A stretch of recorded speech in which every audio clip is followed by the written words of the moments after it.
कहानी का पूरा आनंद लेने के लिए कहानी के पिछले भाग को ज़रूर सुने। उसका लिंक मैं आपको डिस्क्रिप्शन बॉक्स में दे दूंगी और साथ में कमेंट बॉक्स में पिन भी कर दूंगी, तो आप वहां से भी जाकर देख सकते हैं। भाई साहब, आप कुछ खा क्यों नहीं रहे? खाना अच्छा नहीं बना क्या? आवृत्ति ने अरण्य को ऐसे बैठा देख कर कहा।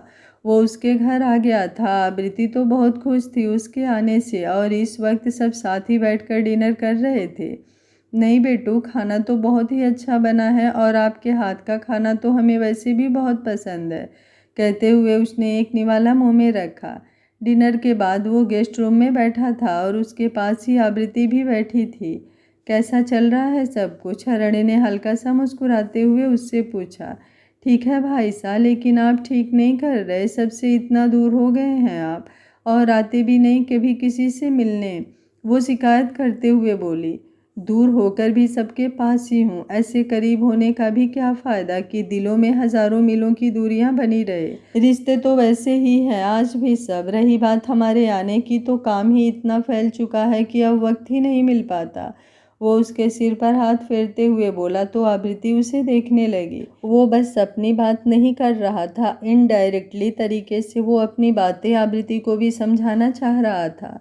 कई बार हम चाह कर भी अपने कदम नहीं बढ़ा पाते भाई साहब। एक गिल्ट सा आने लगता है मन में कि हम आगे बढ़कर भी उसके साथ धोखा कर रहे हैं। वो अपने हाथों की उंगलियां उलझाते हुए धीरे से बोली। आगे बढ़ना कभी गलत नहीं होता बेटू, क्योंकि ज़िंदगी किसी के जाने से नहीं रुकती। हमें ये भी तो देखना चाहिए कि कोई और भी है जिसे हमारा इंतज़ार है, जो हमारे लिए इतना कुछ कर रहा है। उसे तो कभी तकलीफ नहीं देनी चाहिए हमें अपनी वजह से। आप भी तो रुके हैं इस मामले में। आर्या भाभी सा के जाने के बाद आप, अगर कोई और आपसे प्यार करने लगा तो क्या आप उसके साथ आगे बढ़ जाएंगे? कुछ हिचकते हुए आवृत्ति ने उससे पूछा तो अरण्य की आंखों के सामने आर्या और अर्थ का साथ होना याद आ गया। शायद हाँ, क्योंकि प्यार का अपमान नहीं करना चाहिए और विशाल का प्यार तेरे लिए सच्चा है। वो बहुत प्यार करता है, कितनी परवाह करता है। शादी के बाद भी और उससे पहले भी वो ऐसा ही रहा है।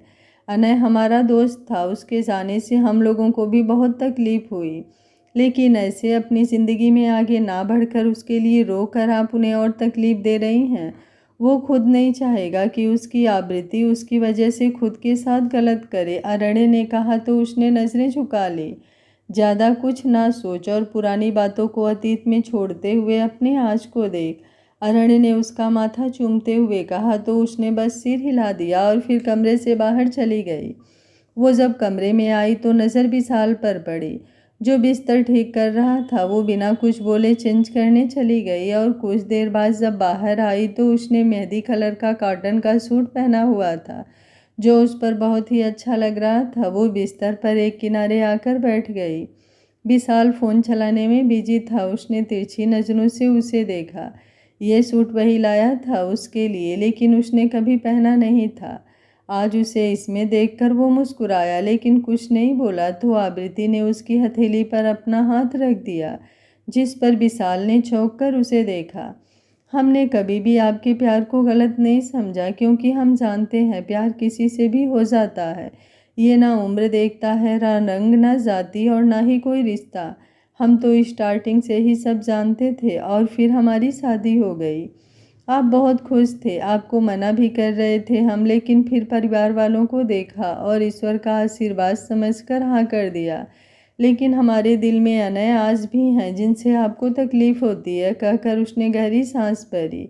नहीं आवृत्ति, ऐसी कोई बात नहीं है। उसकी आखिरी लाइन सुनकर विशाल की जबान लड़खड़ा गई। हम जानते हैं जिस दर्द से हम गुजरे हैं उसको तो आप आज तक सहते हुए आ रहे हैं। आपको हमसे बेहतर मिल जाती, लेकिन आप बस हमारे लिए पागल हुए हैं और हम बस अपने में जीते आए। हम कोशिश भी तो करते हैं ना आपके साथ एडजस्ट होने की, बढ़ने की, लेकिन कभी भी आपको दिखा नहीं पाते कि जिस दायरे की रेखा हमने शुरुआत में ही खींच दी थी, उसे धीरे धीरे करके हम खुद खत्म करना चाहते हैं। हमें भी बुरा लगता है जब आप हमारी वजह से हर्ट होते हैं, लेकिन हम किसी से कुछ कह नहीं पाते। उनको खोने के बाद से कोई भी नहीं रहा हमारे पास जिससे हम खुलकर बात कर सकें। हमें माफ़ कर दीजिए, हम बहुत दिन से आपसे माफ़ी मांगना चाहते थे, लेकिन हिम्मत ही नहीं कर पाते। उसकी आंखें नम हो गई, गाल को भिगोए जा रही थी, जो देखकर वो तड़प उठा।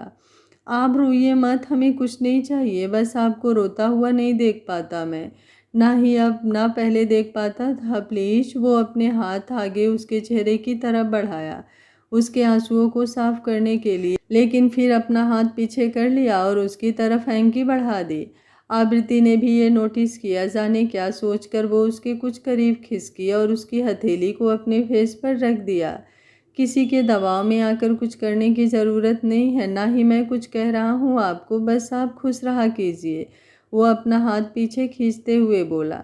उसे आवृत्ति की बातें सुनकर तसल्ली के साथ बहुत खुशी भी होती, लेकिन तब जब अरण्य के आने से पहले वो ये सब बोलती, उसे ऐसा लग रहा था कि अरण्य के कहने पर वो ये सब कर रही है।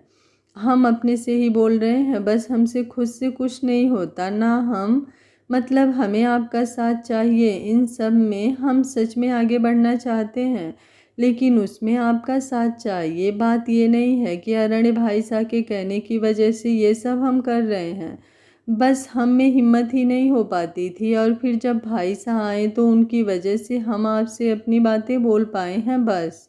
वो उसका चेहरा देखकर कुछ समझते हुए बोली तो विशाल ने उसे एक झटके से खींचकर अपनी बाहों में भर लिया। उसे कितना सुकून मिला था ये शायद उसका दिल ही जानता था। 6 सालों से वो बस उसे देखकर ही प्यार करता आया था, और आज पहली बार था कि उसे जैसे ये हक मिला था उसे स्पर्श करने का। आंखों में नमी आना तो लाजमी था, और उसकी उन तेज गति से दौड़ती धड़कनों की आवाज़ आवृत्ति भी साफ सुन पा रही थी। आज उसने भी अपनी तरफ से एक कदम बढ़ा दिया था अपने रिश्ते की तरफ।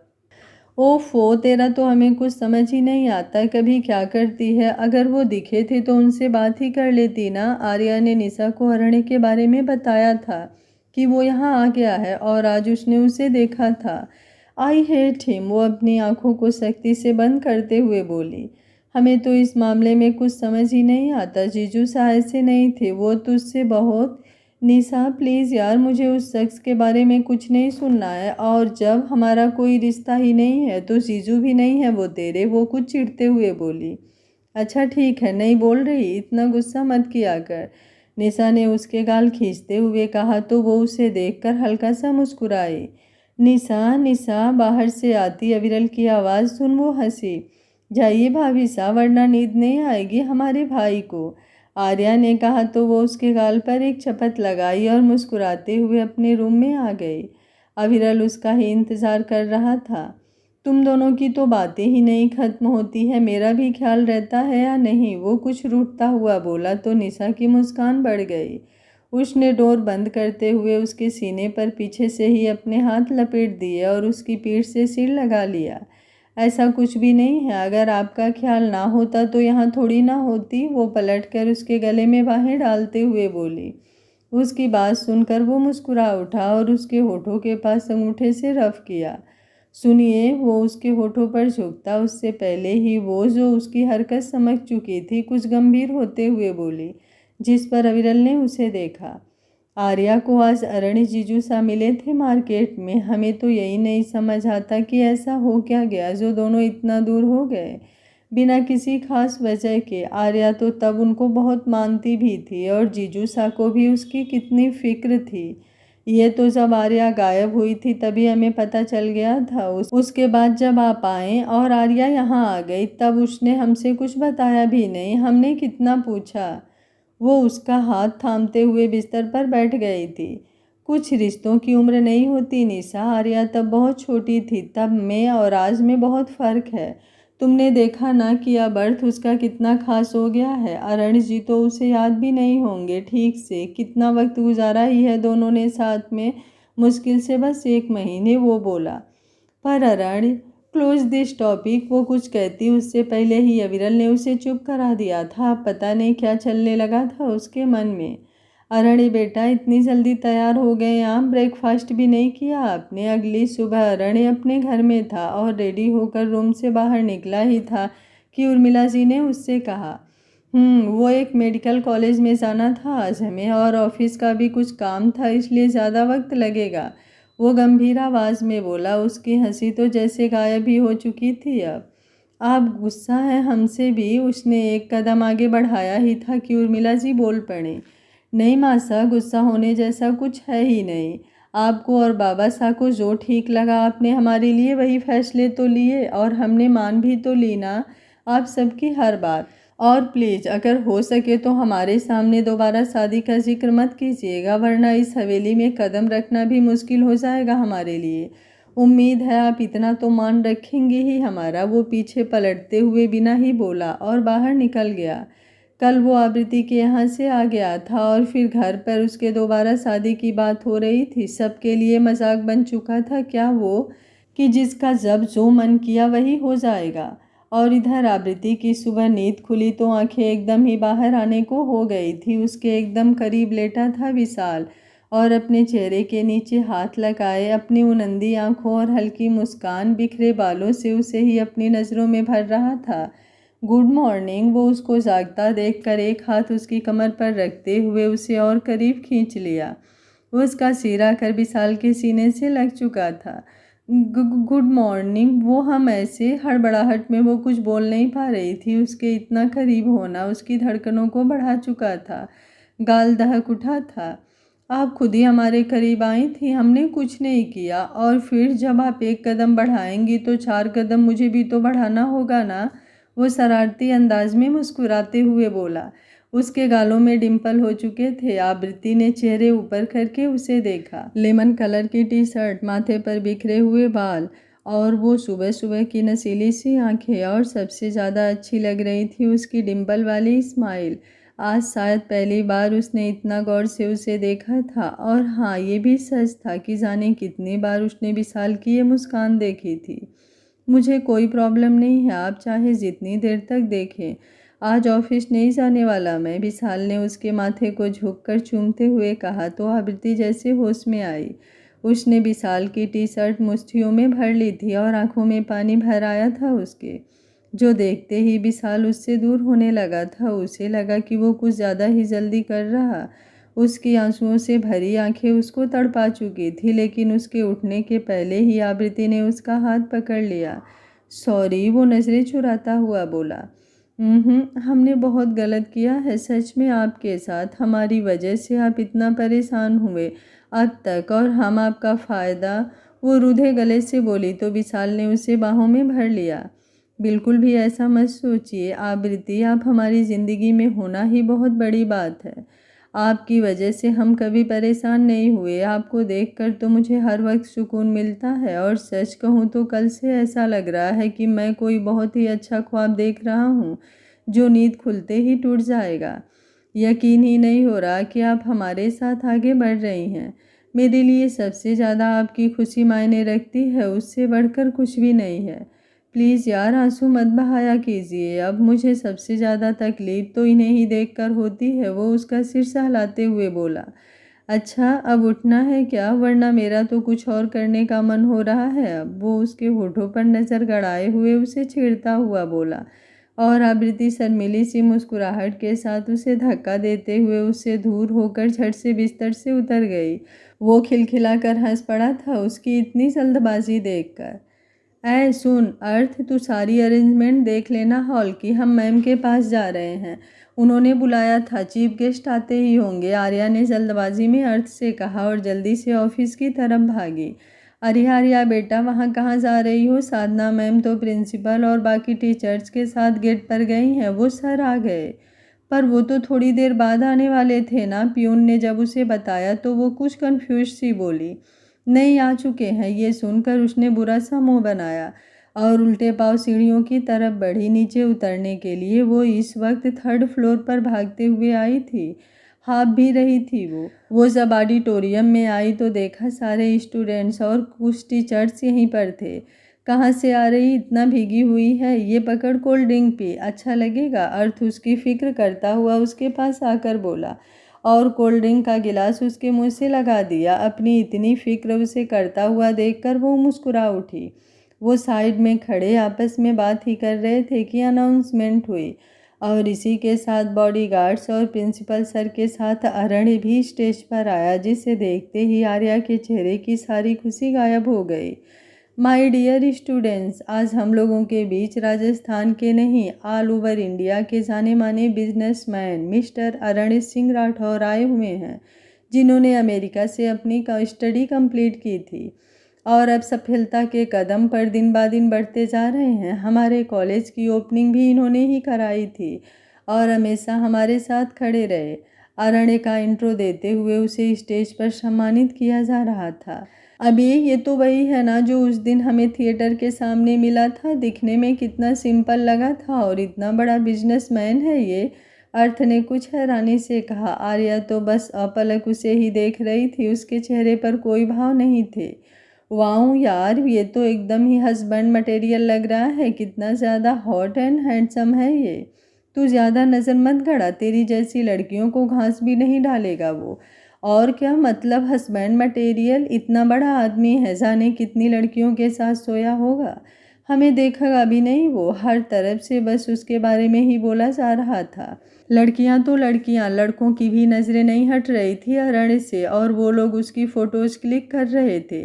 अब हमारे कॉलेज की most talented student miss Arya Rajput आप सबके सामने एक बहुत ही प्यारा सा सॉन्ग प्रस्तुत करेंगी।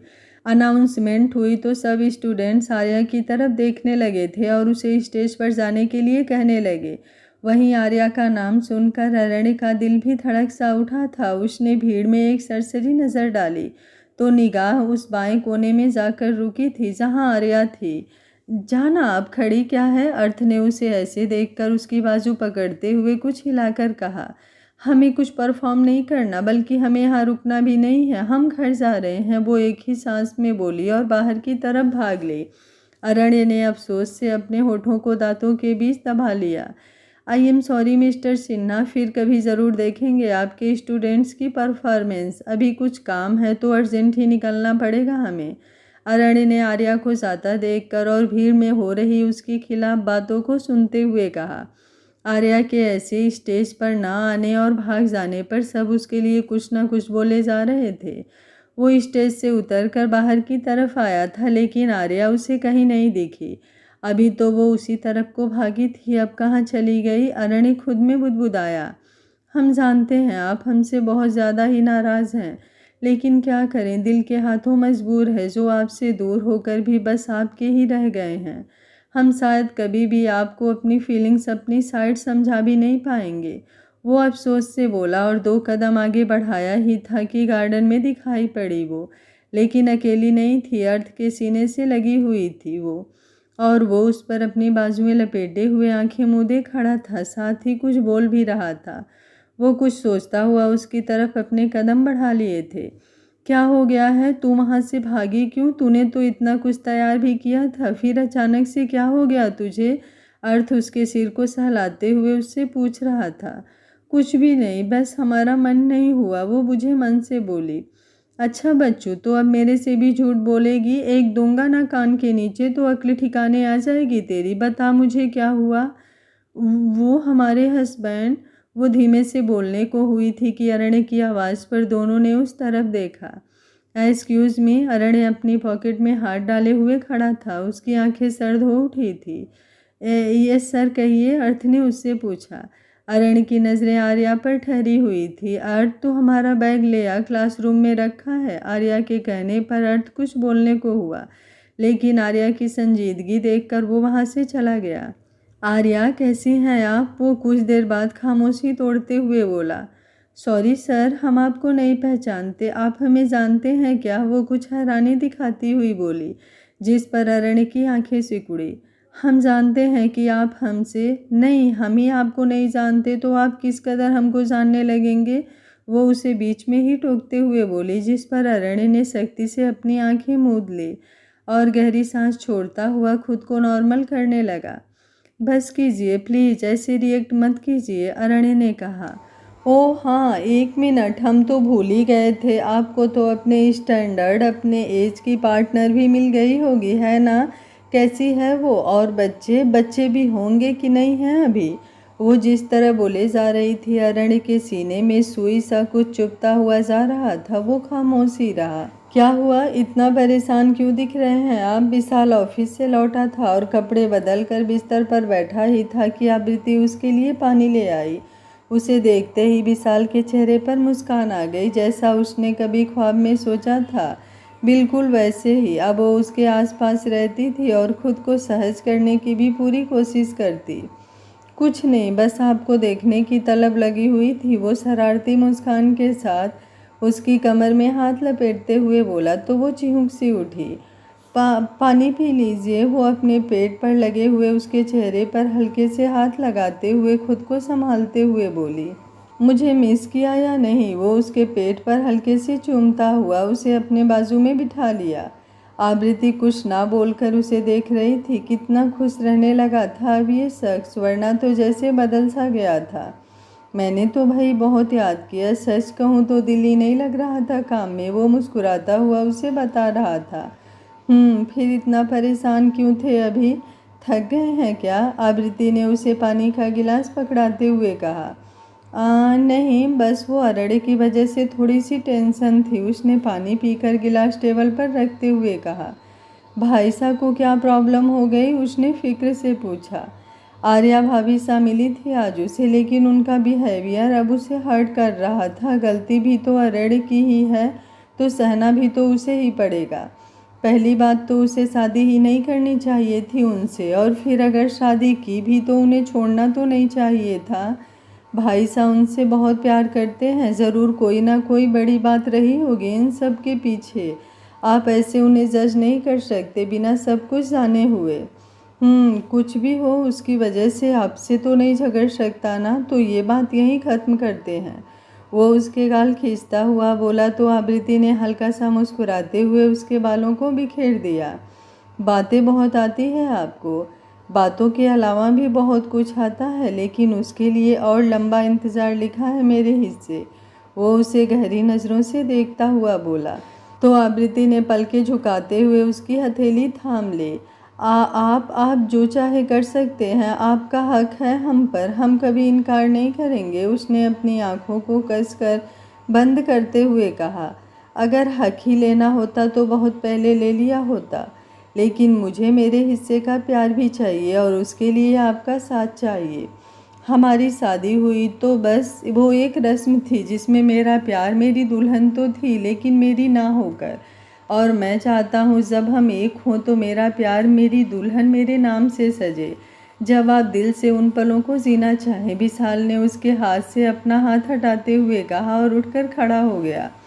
आपका दिमाग खराब हो गया है क्या पूरी तरह से? क्या है ये सब? अरण्य ने जैसे ही डाइवोर्स पेपर देखे कुछ चिल्लाकर बोला। एक तो आर्या की बातें अभी तक उसके दिमाग से नहीं निकली थी और अब डाइवोर्स पेपर देखकर उसका दिमाग और घूम गया था।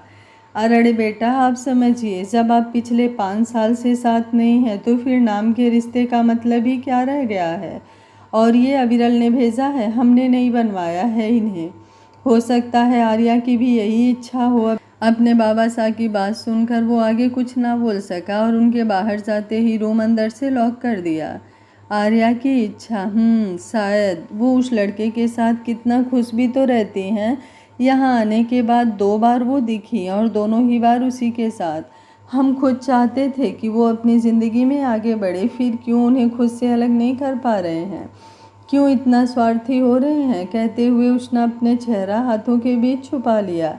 इधर निशा को जब पता चला कि अविरल ने डाइवोर्स पेपर भेजे हैं अरड़ के पास, तो वो कुछ गुस्सा हुई थी। क्या हुआ निशा, तू खाना क्यों नहीं खा रही है? आर्या ने उससे पूछा। इस वक्त सब डाइनिंग टेबल पर इकट्ठा थे। नहीं, बस ऐसे ही, ज़्यादा भूख नहीं है, वो उसकी बात सुनकर बोली, जिस पर आर्या ने अविरल को घूरा। भाई साहब, आपने ही लड़ाई की होगी या कुछ बोला होगा उसे, तभी इतनी उखड़ी हुई है ये, आर्या ने लगभग शिकायत करते हुए कहा। अविरल हंसकर बोला, अरे मैं कुछ बोल भी पाता हूँ तुम्हारी दोस्त के आगे, मेरी चलती ही कहाँ है? वो मुस्कुराता हुआ बोला, लेकिन निशा के चेहरे पर कोई फर्क नहीं आया। आर्या, तू जाकर पढ़ाई कर, इन्हें मैं देख लूँगा। विरल के कहने पर उसने एक नज़र निशा पर डाली और फिर सिर हिलाकर अपने रूम की तरफ बढ़ गई। वैसे भी आज अरण्य से उसने जो कुछ भी कहा था, कहीं ना कहीं उसे बुरा लग रहा था कि वो ज़्यादा बोल चुकी है। निशा देखो, मुझे लगा था कि तुम मेरी बात समझोगी, मेरी हेल्प करोगी, लेकिन तुम हो कि मुझसे ही नाराज़ होकर बैठी हो। आर्या के जाने के बाद अविरल ने निशा का हाथ थामते हुए कहा, क्या समझूं, आप बताइए। अगर आप सही होते तो हम हर वक्त आपके साथ खड़े होते, लेकिन आप अपनी बहन की ज़िंदगी अपने हिसाब से चलाना चाहते हैं। आपने एक बार भी पूछा उससे इन सब के बारे में? नहीं पूछा। आप हर फैसला खुद से लिए जा रहे हैं उसकी ज़िंदगी का। वो क्या चाहती है इससे आपको कोई फ़र्क नहीं पड़ता। वो नाराज़गी और गुस्से से बोली, अब तुम्हारा ज़्यादा हो रहा है। मेरी बहन है आर्या, मुझे परवाह नहीं होगी तो और किसे होगी? क्या पूछूं उससे? हाँ, ये कि वो रिश्ता जिसका मतलब भी नहीं जानती थी तब उससे जुड़ा था, उसे अपना ले वो, या फिर एक बार के लिए उसे तकलीफ़ दूँ। आर्या की खुशियाँ ही मेरे लिए सबसे ज़्यादा मायने रखती है और उसके लिए मैं सब कुछ करूँगा।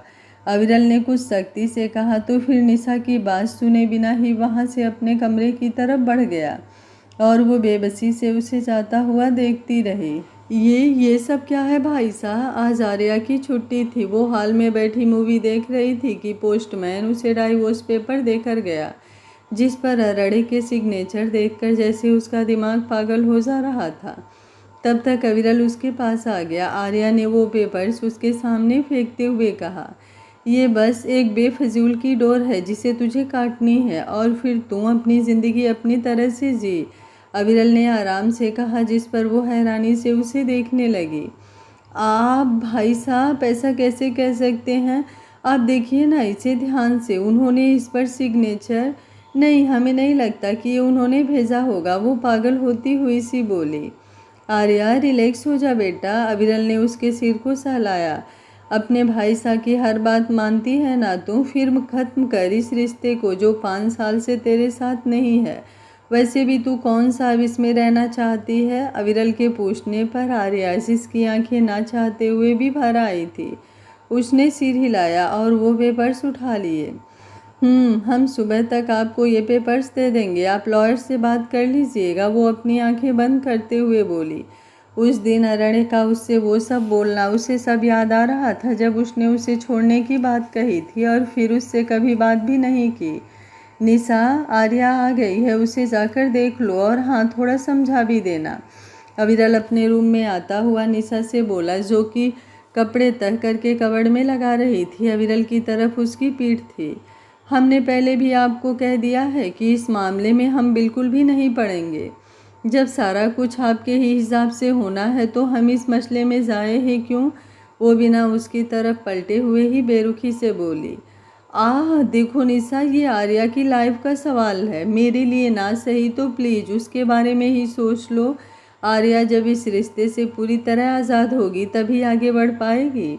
जिस तरह से उसने डिवोर्स पेपर देखकर रिएक्ट किया, ज़रूर आज भी कहीं ना कहीं उसके दिल में वो रिश्ता है और मैं नहीं चाहता कि उसकी अभी की खुशी के लिए मैं उसकी ज़िंदगी बर्बाद कर दूं। और ये ख्याल अब आ रहा है आपको? अगर इतना ही था तो शादी का खेल खेलने की क्या ज़रूरत थी? वो सब मुझे नहीं पता, ना ही पापा ने मुझे कुछ बताया था। लाडू की शादी के 3 दिन बाद मुझे ये सब पता चला था। गुस्सा तो मुझे तब भी बहुत आया था, लेकिन तब कुछ कर नहीं सकता था। और एक बात, लाडो बेटी है मेरी, उसके लिए कभी भी कोई गलत फैसला नहीं लूँगा मैं। अगर तुम्हें मेरा साथ नहीं देना तो ठीक है। हुकुम साहब, सॉरी, हम आपकी बात समझ रहे हैं, लेकिन हम अपनी दोस्त को भी बहुत ही अच्छी तरह से जानते हैं।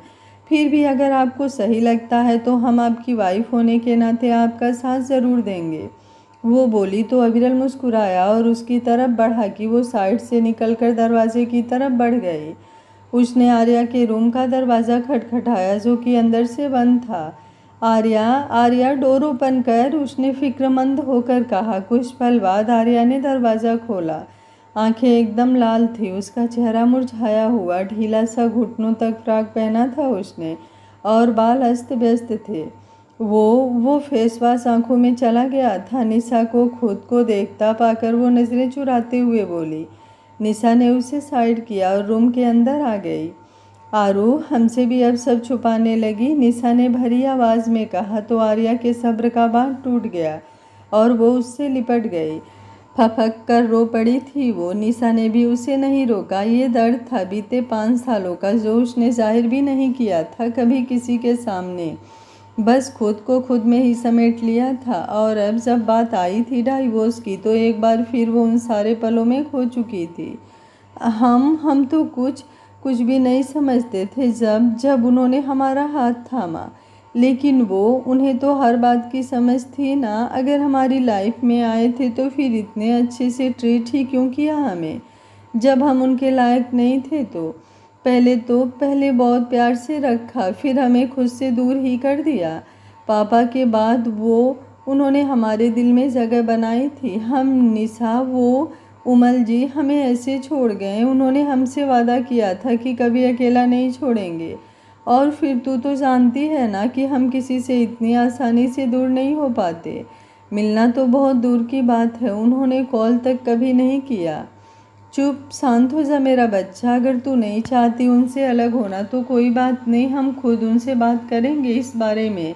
कोई भी तेरी मर्जी के खिलाफ कुछ नहीं कर सकता। निशा ने उसका चेहरा हाथों में भरते हुए कहा। नहीं, हमें नहीं चाहिए उनका साथ, बिल्कुल भी नहीं। जब उन्हें लगता है कि हम उनके लायक नहीं हैं तो क्यों ज़बरदस्ती उनकी लाइफ में घुसना।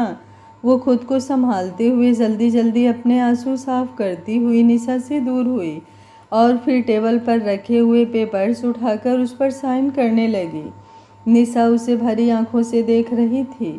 अविरल भी अब तक वहां आ चुका था। आर्या ने सिग्नेचर करके वो पेपर्स उसकी तरफ बढ़ा दिए। ये लीजिए भाई साहब, और लॉयर से बात कर लीजिए ताकि ये मसला जल्दी से ख़त्म हो सके। बेटू, अविरल ने उसके गाल से हाथ लगाया तो वो सिसक पड़े।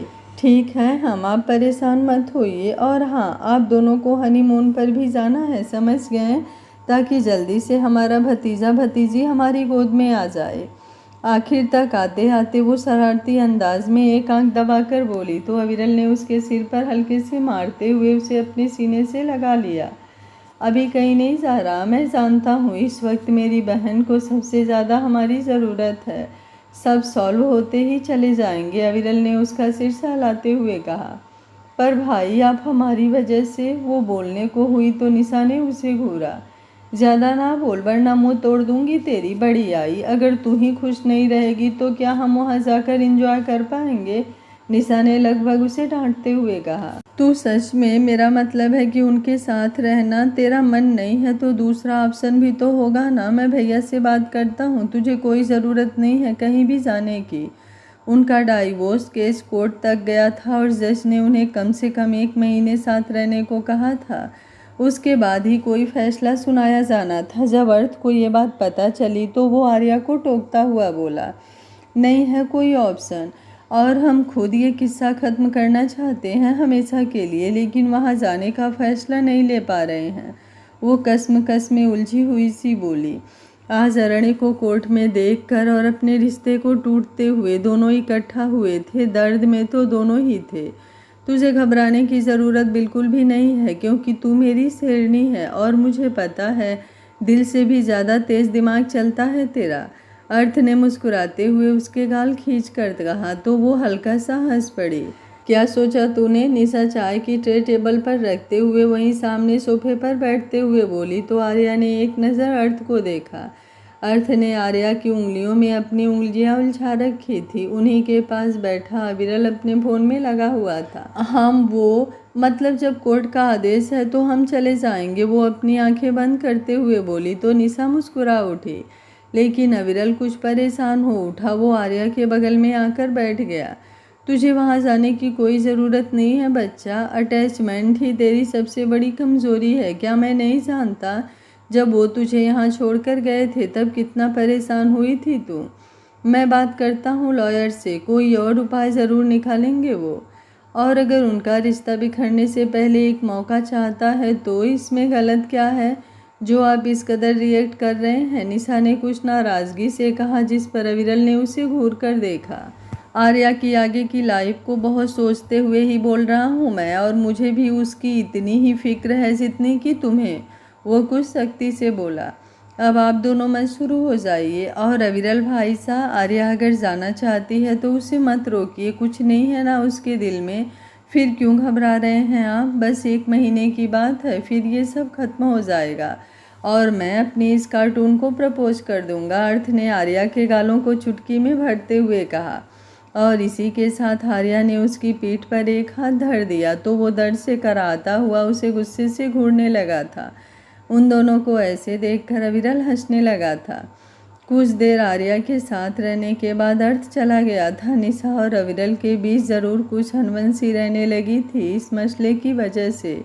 पता नहीं क्या ही रीज़न था कि अरण्य जीजू साइज से अलग हुए, लेकिन इतना तो हम जानते हैं कि उनके जितना प्यार इसे कोई नहीं कर सकता, कोई भी नहीं। हमने देखा है उनकी आंखों में आर्या के लिए चाहत। हेमा करणी, बस इस 1 महीने में इन दोनों को पास ला दीजिए और कुछ नहीं चाहिए मारे को आपसे, निशा ने मन ही मन कहा।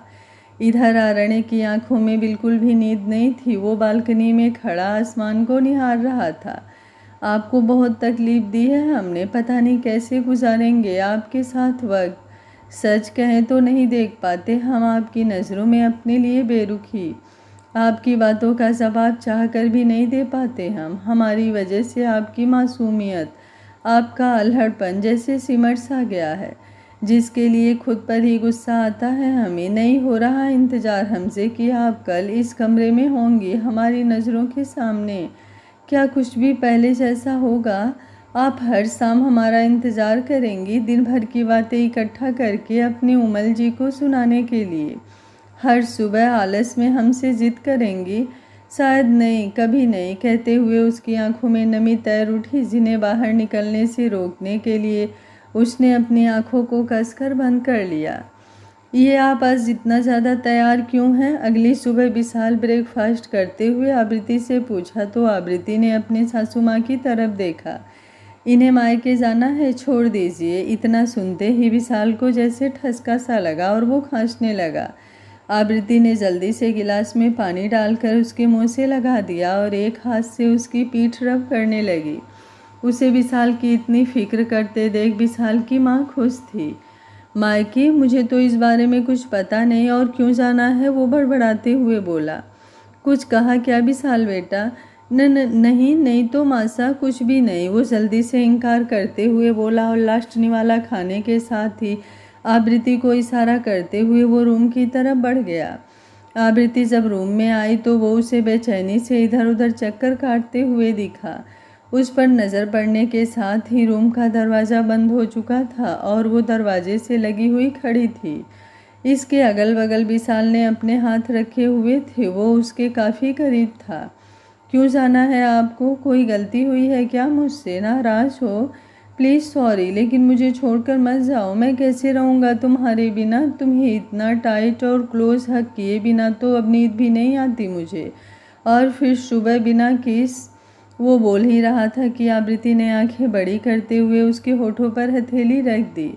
बस समझ गए हम, अब क्या सारा कुछ एक्सप्लेन ही कर डालेंगे? वो लाल गुलाबी होते हुए बोली। फिर जाना ही क्यों है? मेरे साथ चलो, 1 घंटे में वापस आ जाना।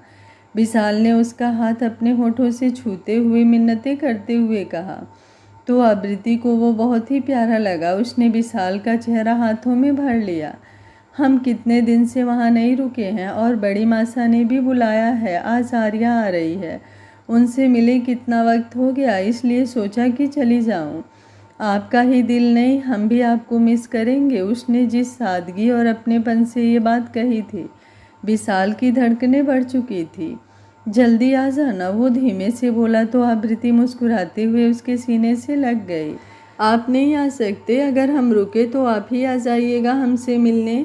ऑफ़र दिया जा रहा है, सोच लो, कहीं परेशान ना हो जाओ। वो इस बार कुछ शरारत से उसका सिर सहलाते हुए बोला तो आवृत्ति खुलकर मुस्कुरा दी। उसे कभी लगा ही नहीं था कि अनय के जाने के बाद भी उसकी ज़िंदगी में खुशियाँ आ सकती है। विशाल ने कितना कुछ किया था उसके लिए, हर वक्त उसके साथ खड़ा रहा और अब उसका इतना प्यार आवृत्ति को जीने की वजह देने लगा था। अविरल आर्या को हवेली छोड़ने आया था। जैसे ही उनकी गाड़ी हवेली के सामने आकर रुकी, आर्या ने अपनी आंखें कसकर भींच ली। बहुत सारे पल उसकी बंद आंखों के सामने से गुजर रहे थे।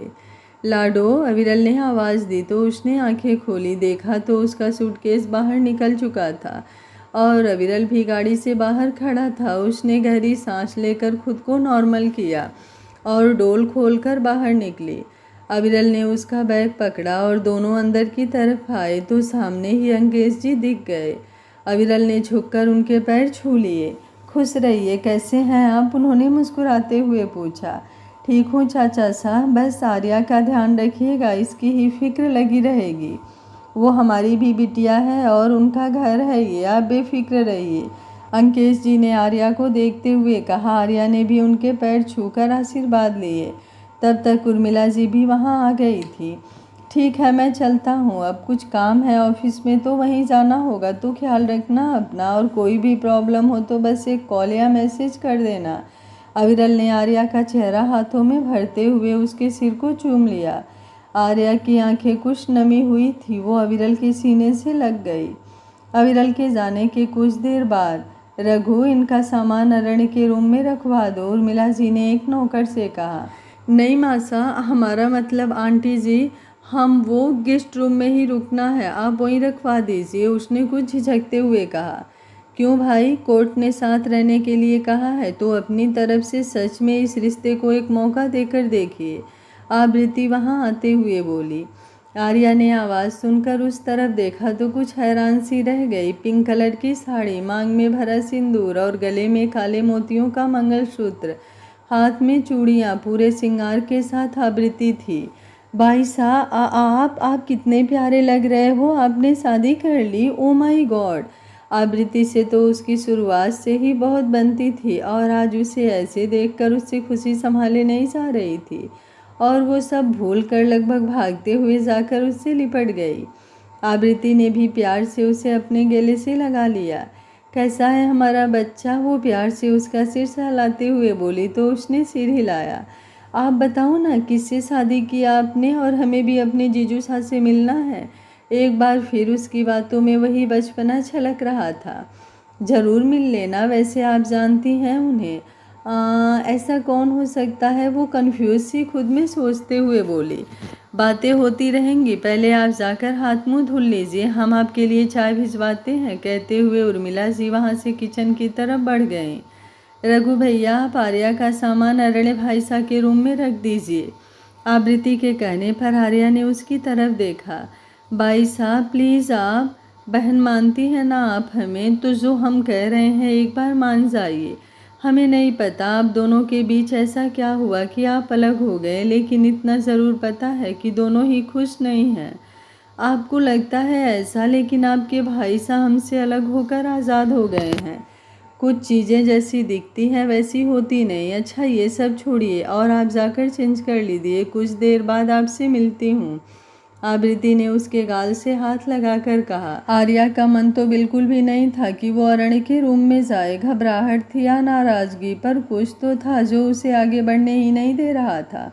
आबृति के दोबारा से कहने पर वो खुद को शांत करते हुए उसके रूम की तरफ बढ़ गई। दरवाजे के पास आकर उसके कदम थम गए, आगे जाने की हिम्मत ही नहीं हो रही थी। आर्या, बहुत उछल कूद करने लगी हैं आप, कम से कम सीढ़ियों से उतरते वक्त तो ध्यान रखा कीजिए आप अपना। आर्या को गोद में उठाए अरण्य उसे डांटता हुआ रूम में ले आया था। उमल जी, ये ना अब बिल्कुल भी सही नहीं है, हम आपकी हेल्प के लिए भागे थे और आप हैं कि हमें ही डांटे जा रहे हैं। आर्या ने मुंह बनाते हुए कहा। दरअसल हुआ यूँ था कि अरण्य की आज एक ज़रूरी मीटिंग थी तो उसी के लिए जल्दी जल्दी जा रहा था और जल्दबाजी के चक्कर में अपना फ़ोन रूम में ही भूल गया, जो देने आर्या उसके पीछे भागी थी, लेकिन सीढ़ियों पर उसका पैर मुड़ गया था। हमारी हेल्प से पहले आप खुद का ख्याल रखना सीख लीजिए, समझी। अरण्य ने उसे बिस्तर पर बिठाते हुए उसके गाल खींचकर कहा। तो आर्या उसके ऐसा करने पर उसे घूरने लगी थी, जिस पर वो हंसने लगा था। वो अपनी ही तंद्रा में गुम थी कि कुछ गिरने की आवाज़ से उसका ध्यान टूटा। पता नहीं कैसे गुजारेंगे हम 1 महीने इनके साथ, कितना भी खुद को स्ट्रांग बना ले, लेकिन एक सच ये भी है कि इनकी यादें कभी हमसे दूर हुई नहीं हुई। वो खुद में बोली और डोर ओपन करके अंदर आई तो कुछ हैरान रह गई। अरण्य बिस्तर पर सोया हुआ था। सुबह के 11:30 हो रहे थे अब। इस वक्त उसका सोना उसे काफ़ी अजीब लगा। लेकिन साथ ही इस बात की तसल्ली थी कि वो अभी भी एकदम से उसके सामने नहीं है, वरना कुछ पूछता कहता तो क्या जवाब देती वो। नहीं आर्या, तू बस कुछ मत सोच, कैसे भी करके ये 1 महीने यहाँ निकाल ले, उसके बाद फिर से अपने घर चली जाएगी। लेकिन इन्हें क्या हुआ, ये लेटे क्यों हैं, वो बोली और कदम बिस्तर की तरफ बढ़ा लिए। मैरून टी शर्ट और ब्लैक लोअर में वो पेट के बल सोया हुआ था। पीलो पर आधा सिर था उसका, माथे पर बिखरे हुए बाल और वही कुछ सख्त सा चेहरा जो सोते हुए काफ़ी मासूम लग रहा था। उसकी बियर्ड पहले से काफ़ी बड़ी थी अब। आर्या बैठे उसे बहुत ध्यान से देखे जा रही थी और ना चाहते हुए भी उसके हाथ हरण के माथे पर पहुंच चुके थे, जिसका होश उसे ना था। बस आंखें बह गई थी जो गालों को गीला कर रही थी। फीवर, ओ माय गॉड, काफ़ी तेज फीवर है इन्हें तो। उसका जलता हुआ फीवर महसूस कर वो फिक्र से भर उठी और जल्दी से वहाँ रखा ठंडा पानी और एक हंकी उठा लाई और उसके सिरहाने जगह बनाकर बैठ गई। इस वक्त इतनी घबराहट थी उसके चेहरे पर, दुनिया जहाँ की फिक्र उसकी आंखों में हर कोई देख सकता था।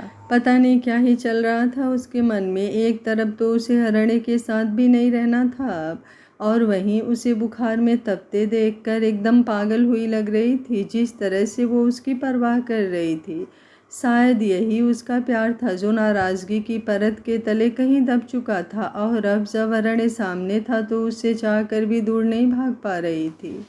आज का पार्ट आप लोगों को कैसा लगा, कमेंट बॉक्स में अपनी राय ज़रूर दीजिएगा। वीडियो पसंद आ रहा है तो लाइक शेयर एंड चैनल को सब्सक्राइब कर लीजिएगा ऐसी प्यारी प्यारी कहानियाँ देखने के लिए।